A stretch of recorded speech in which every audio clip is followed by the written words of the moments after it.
우리는 역사상 가장 중요한 시점을 지나고 있습니다.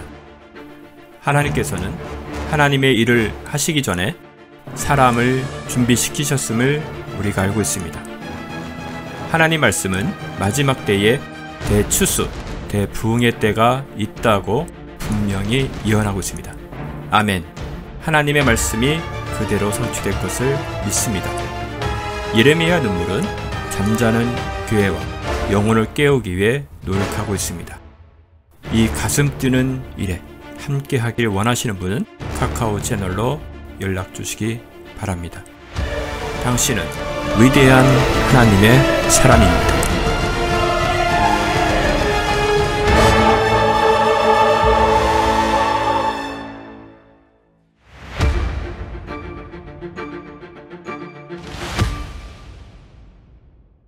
요한계시록 18장입니다.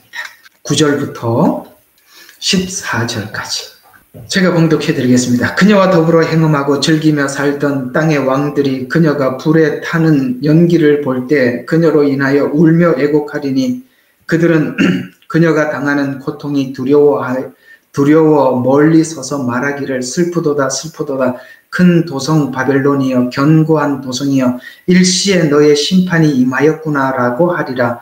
또 땅의 상인들도 그녀를 인하여 울고 애통하리니 이는 이제 자기들의 상품을 사는 사람이 더 이상 없기 때문이라. 그 상품들은 금, 은, 보석, 진주, 세마포, 자주색 옷감, 비단, 주홍색 옷감과 각종 향목과 각종 상아 제품과 아주 진귀한 각종 목재 제품과 놋 제품과 철 제품과 대리석 제품과 계피 향료와 유황과 포도주와 기름과 고운 가루와 밀과 짐승들과 양과 말과 마차와 노예들이라 사람들의 혼이라.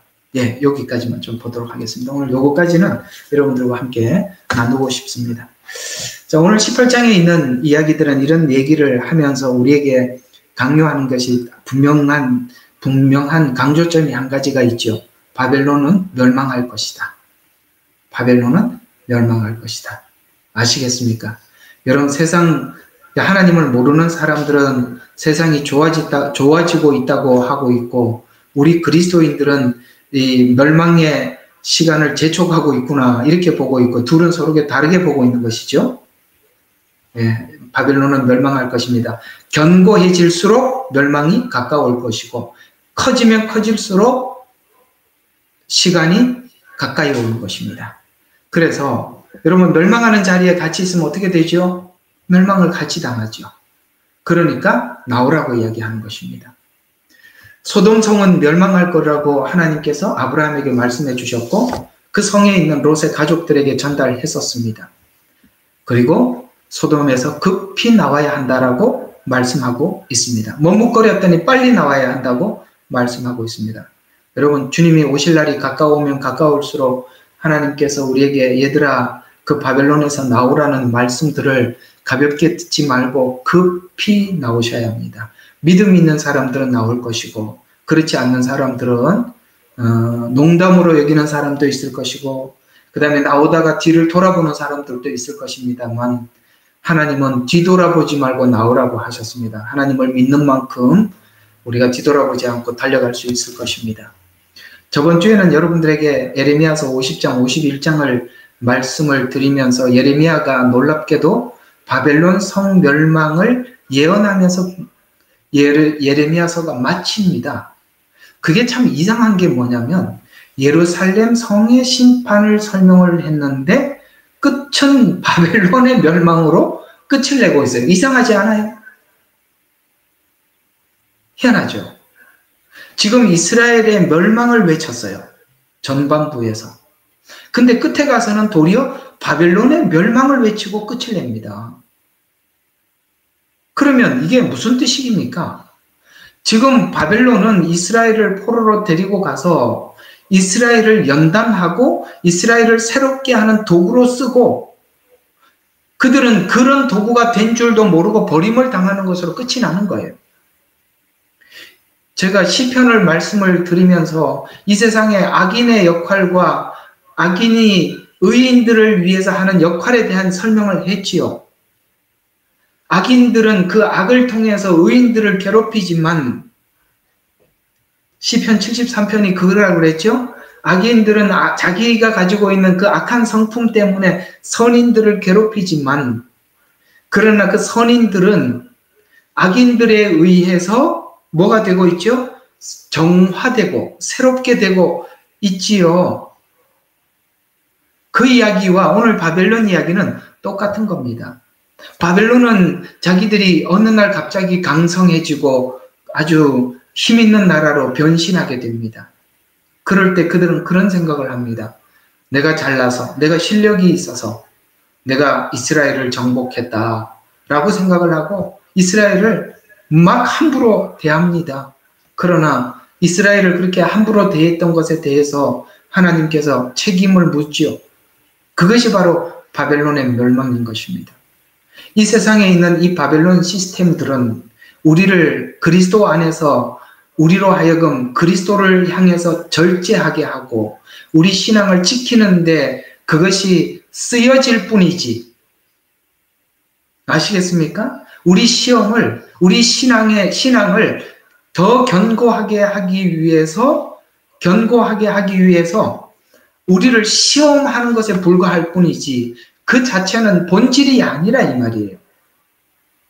실제 본질은 하나님 나라고 우리가 그 하나님 나라의 백성답게 살기 위해서 그런 유혹을 내 사랑하는 주님을 생각하면서 물리치고 끊어내고 절제하는데 우리는 더 성숙해 가는데 필요할 뿐이지 그건 아무 의미가 없는 거라 이 말입니다.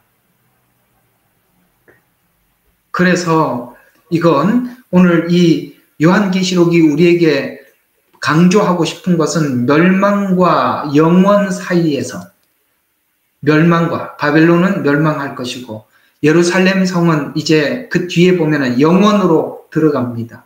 그래서 두 성 이야기를 하죠. 멸망할 성과 영원한 성 사이에서 우리는 선택해야 한다라고 우리에게 말씀하고 있는 것입니다. 보이지 않는 영혼을 믿는다면 우리는 속히 바벨론에서 돌아설 것이고 우리는 하나님 앞에 하나님이 있는 자리로 옮길 것입니다. 그래서 우리 그리스도인들이 갖고 있는 시험이 무엇이냐면 평화와 안정입니다.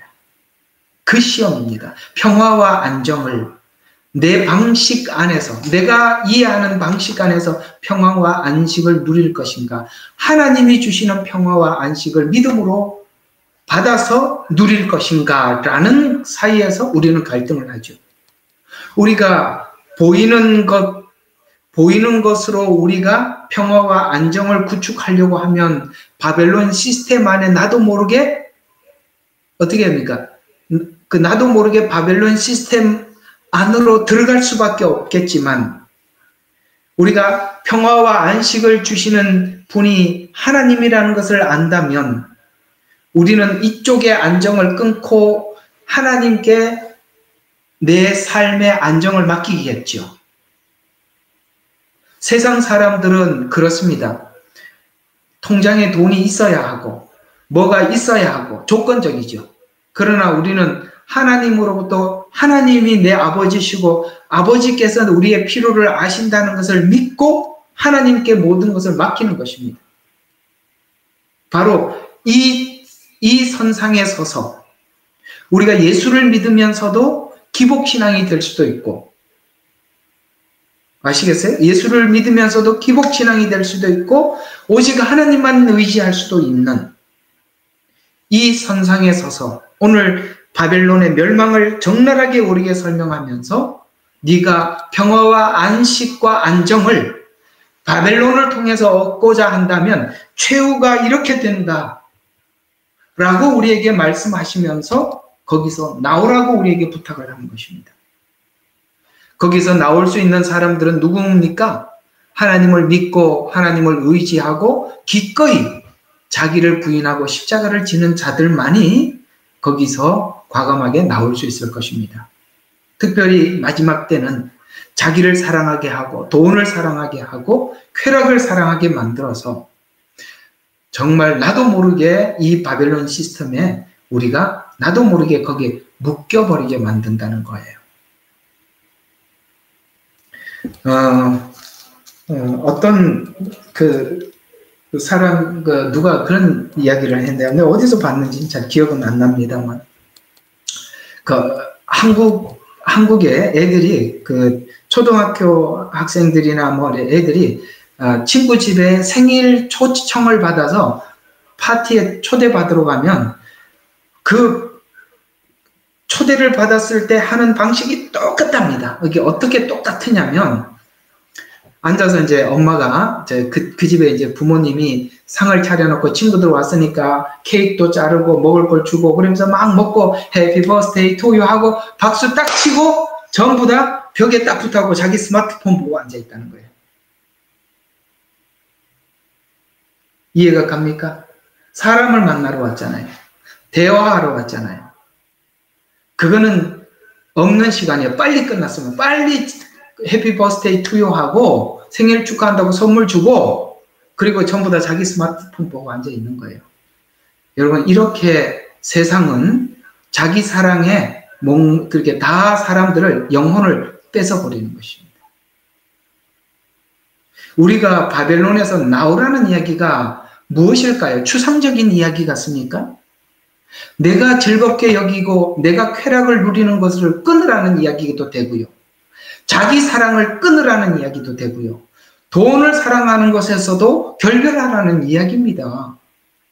왜냐하면 오늘 여기 18장에 있는 쭉 나열한 바벨론 시스템으로 우리를 묶은 그 주체가 뭘 가지고 우리의 혼을 빼앗아갔는지를 오늘 18장을 다 보면 지금 일어나고 있는 수많은 명품들, 그 다음에 이런 이게 컴퓨터, 게임, 이런 모든 것들이 사람들의 영혼을 파괴시키기 위해서 의도적으로 만들어 놓았다는 것을 알게 되어 있다 이 말입니다. 음악도 그런 겁니다. 지금 나오는 세상에서 유행하고 사람들이 전부 다 외치고 거기에 막 열광하는 모든 것들은 하나님이 주신 게 없어요.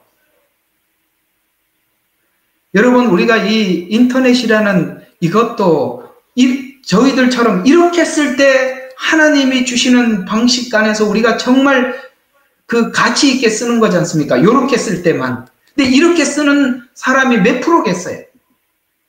아마 0.1%도 되기 힘들 겁니다. 그 안에 있는 모든 내용들은 복음과 반하는 것이고 하나님과 멀어지게 만드는 것이고 우리가 인터넷을 보는 정성만큼 말씀을 묵상할 수 있다고 생각합니까? 안 된다 이 말입니다. 이런 모든 것들이 다 우리 영혼을 파괴시키기 위해서 만들어놓은 시스템 안에서 자기를 사랑하니까, 쾌락을 사랑하니까 거기에 나도 모르게 빠져들 수밖에 없는 거예요. 사실은 바벨론에서 나오라는 이야기는 자기 사랑과 자기 쾌락과 돈 사랑에서 돌아서라는 이야기예요. 간단한 이야기예요. 뭘 거기서 뭐 빠져나올 게 뭐가 있겠어요? 하나님께서 우리에게 원하시는 것은 주의 말씀을 묵상하고 그분과 늘 생각하고 그분과 동행하고 그런 거 아니겠습니까? 그런 걸 일체 못하게 만드는 것이 이런 시스템 아니겠습니까? 오늘 여기에 보면 무엇으로 그렇게 묶어놨는지 9절부터 한번 봅시다. 그녀와 더불어 행음하고 즐기며 살던 땅의 왕들이 그녀가 불에 타는 연기를 볼 때 그녀를 인하여 울며 애곡하니. 여러분, 땅의 왕들이라는 말과 그녀라는 말 어떤 의미를 가지고 있냐면 왕들이라는 말은 정치권을 이야기하는 것입니다. 여기 말하는 그녀는 음녀예요. 종교를 이야기하는 것입니다. 오늘 하나님이 우리에게 뭘 이야기하고 있는 거냐면 얘들아, 이 종교는 거짓 종교들은 전부 다 정치와 결탁되어 있단다. 이렇게 밝혀주고 있는 거예요. 그녀가 망했는데 왜 왕이 애곡합니까? 왜요? 서로 피로를 채워줬거든요. 그래서 여러분 종교에서 WCC나 NCCK나 종교 통합이 이런 것들이 종교 안에서 일어나는 게 아닙니다. 정치적으로 연합시키기 위해서 의도적으로 하는 거예요. 이 모든 것은 조작이라는 걸 아셔야 돼요. 우연히 일어나는 일이 아니라는 거예요. 왜요? 목적은 우리의 영혼을 사가는 겁니다. 빼앗아가려고 하는 것입니다. 그래서 오늘 잘 설명을 해주고 있잖아요. 즐기며 살았다고요. 왕하고 행음하고 불에 타는 연기를 볼 때 그녀로 인하여 울며 애곡하리니 그들은 그녀가 당하는 고통이 두려워 멀리 서서 말하기를 슬프도다 슬프도다. 성이 무슨 성이라고요? 큰 도성. 여러분 아시다시피 바벨론 이 시작은 창세기 11장의 니므롯을 중심으로 해서 큰 성을 쌓았던 것입니다. 그런데 성과 배를 높이 쌓자라고 출발을 했는데 지금 마지막 종말이 되어서는 이 성이 얼마나 커졌는지 큰 성이라고 이야기하고 있습니다. 옛날에 그때는 시나리라는 한 평지, 한 지역에서 그렇게 성과 대를 쌓았지만 종말이 되면 전 세계가 한 지구촌이 되어서 큰 성이 되었다는 거예요. 그래서 이 세상 전체를 적그리스도를 중심으로 한 체제로 묶어내는 거예요. 그래서 큰 성이라고 표현하고 있는 것입니다. 세상은 하나다. 여러분 다니엘서에 보면 이상한 예언으로 끝이 납니다. 사람들이 빨리 왕래할 것이고 그 다음에 지붕에는 철창이 꼽힌대요. 도대체 다니엘이 그걸 예언을 기록을 하면서도 무슨 얘기인지 전혀 몰랐어요. 빨리 왕래한다는 것은 비행기를 의미하는 것입니다. 그래서 지구촌을 일일 생활권으로 묶어서요. 어때요? 큰 성 맞지요? 집집마다 철창이 꼽힌답니다. 이거는 지금 여러분들이 쓰고 있는 와이파이를 이야기하는 거예요. 전파를 이야기하는 것입니다. 전파를 받기 위해서 철장을 꼽아놓은 안테나를 꼽아놓다 이런 뜻이에요. 그래서 지금은 어디에서 무슨 지구촌에서 무슨 일이 일어났으면 온 지구가 순식간에 알아차리지 않습니까? 그래서 이런 모든 것들은 이 종말에 바로 이 큰 성을 여기 큰 성이라는 말로 이 요한계시록에서는 짧게 표현을 하고 있지만 바로 이런 전파를 통해서 혹은 속도 빠른 비행기를 통해서 이 세상이 일일 생활권으로 묶였구나라고 하나님은 우리에게 소개해 주는 거예요. 다 이야기해 줬다고요. 성경은 찾아보면 다 있어요. 그리고 견고한 도성이랍니다. 이 시스템들이요. 옛날에는 여러분 옛날에는 나 신분증 가지고 얼굴 보고 확인하고 위조하고 그랬는데 요새는 다 알죠. 네. 우리 보고 페이스북 하라 그리고 그 다음에 우리 보고 뭐 카톡 하라 그리고 막 이런 SNS 다 열어주고 야 너하고 친한 사람이 누구냐 무슨 이야기를 하냐 그거 정보 다 찾아내고 아예 아닌데요 모르는데요 저 그런 사실 없는데 다 필요 없어요. 다 들어가 있어요. 이 시스템이 너무나도 완벽해서 그 수많은 지구촌의 사람들을 모두 다 동시에 관리할 수 있을 만큼 완전해졌다는 것. 큰 성 바벨론이요. 견고한 도성이요. 그런데요. 뭐라고 이야기합니까? 일시에 너의 심판이 임하였구나. 참 놀랍지요. 이렇게 견고하면 뭐합니까? 크면 뭐합니까?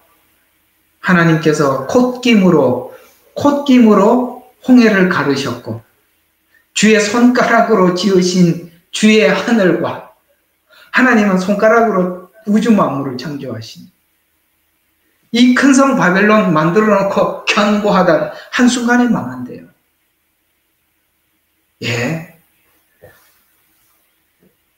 다 이런 것들이 인간의 교만으로부터 시작하는 것입니다. 인간의 교만은 하나님께 도전하게 하지요. 하나님은 죽으리라 라고 했는데 그 죽음을 면해보자. 하나님은 죄를 심판하겠다 하는데 심판을 면해보자. 그게 다 바벨론 시스템 안에 들어가 있는 개놈 프로젝트요. 그 다음에 우리가 이해하고 있는 이런 세상의 시스템들입니다. 어떻습니까? 한순간에 무너진대요. 그 안에 계시겠습니까? 나와야지요. 그럼 어디에서 나와야 되는지 그 목록들을 한번 보겠습니다. 11절부터 이렇게 말씀하고 있습니다. 또 땅의 상인들도 그녀로 인하여 상인이라고 등장을 하고 있습니다. 상인 기억해 두세요. 자, 아까는 정치인들, 왕들이 그녀의 불타는 걸 보고 울었다고 했습니다. 지금은 누가 그럽니까? 상인들도 울고 애통한답니다. 오, 딱 들켰죠. 어떻게 들켰습니까? 정치와 야합했구나. 아, 이걸 야합하는데, 이걸 전체 시스템을 묶는데 누가 앞장서서 했다? 경제가. 상인들이. 그래서 그녀로 인하여서 울고 애통하리니 이제 자기들의 상품을 사는 사람이 더 이상 없기 때문이라. 근데 그 상품의 목록들이 나오죠. 이게 바로 사람들을 이렇게 마술을 걸어서 여기에 목매이게 만드는 목록들을 쭉 보고, 혹 여러분과 제게도 이런 오늘 이 목록들 안에서 나도 그런 목록이 있다면 여러분 과감하게 퇴치해야 하거든요. 자, 12절 한번 봅시다. 이렇게 이야기했어요. 자, 12절에 이야기가 이런 이야기들입니다. 자, 금, 은, 보석, 진주, 세마포, 자주, 비단, 그 다음에 각종 상하 제품, 진기한 목재, 놋, 철, 대리석 제품, 이런 것들입니다. 이게 뭐냐면은 모두가 사치품들이에요. 그 당시 왕족들이 누렸던 것들이고요. 또 여기는 13절에는 계피, 향료, 유황, 그 다음에 포도주, 기름, 고운 가루, 이런 것들은요 전부 다 뭐냐면은 제사의식에 사용했던 목록들이에요. 또 여기 보면 말과 마차, 노예는 다 군사 장비들을 의미하는 것입니다. 그러니까 우리가 지금 사람들이 그래서 여러분 우리 그리스도인들이 가져야 될 지금 이 현 세상에 가져야 될 정말 잘 건전하게 가져야 될 사고의식은 뭐냐면 하나님이 주시는 것에 감사하고 사는 거예요. 하나님이 뭘 주시든지 감사하고. 누가 루이비통 가방을 들고 가고 나는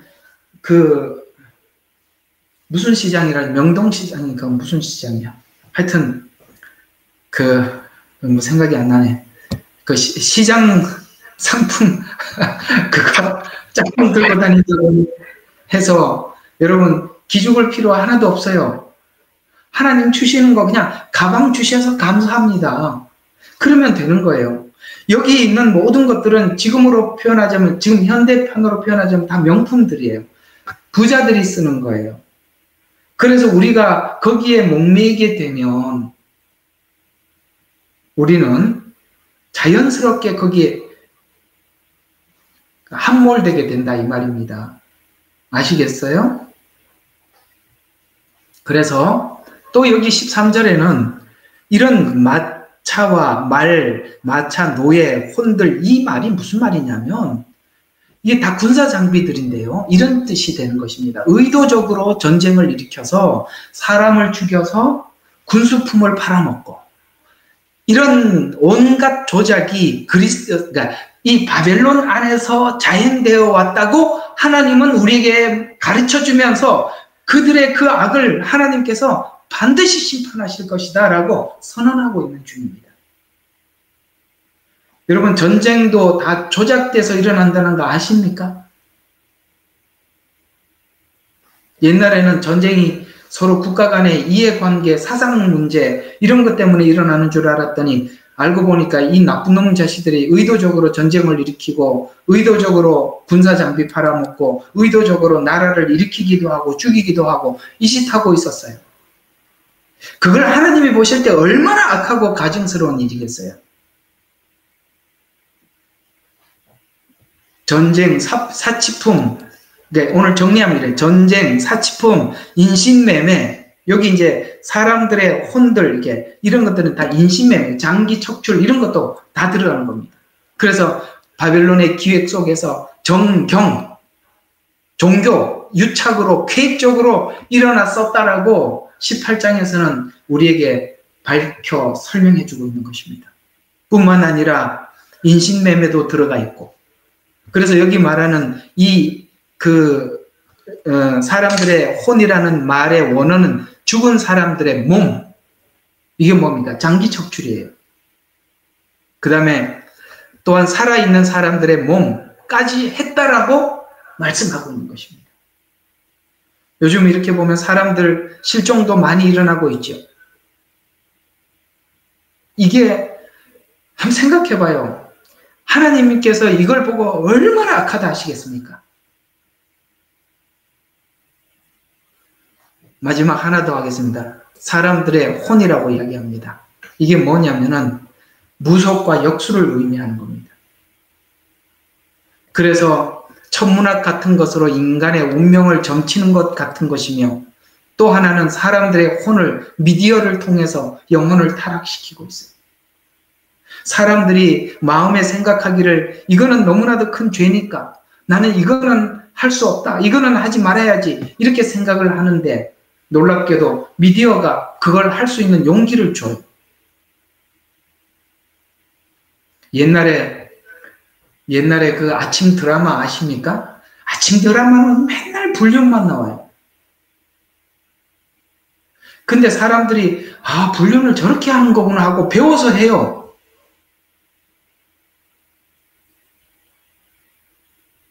이런 미디어들이 우리에게 미치는 영향이 너무 큰 거예요. 사람들이 그 죄라고 생각해서 접근도 하지 못했는데 그걸 과감하게 접근하게 만듭니다. 그리고 마치 모든 세상이 다 그런 것처럼 사람들이 그렇게 생각하게 만들고 거기에 접근하게 만들어서 죄에 대해서 경계심을 이렇게 내려놓게 만드는 것이죠.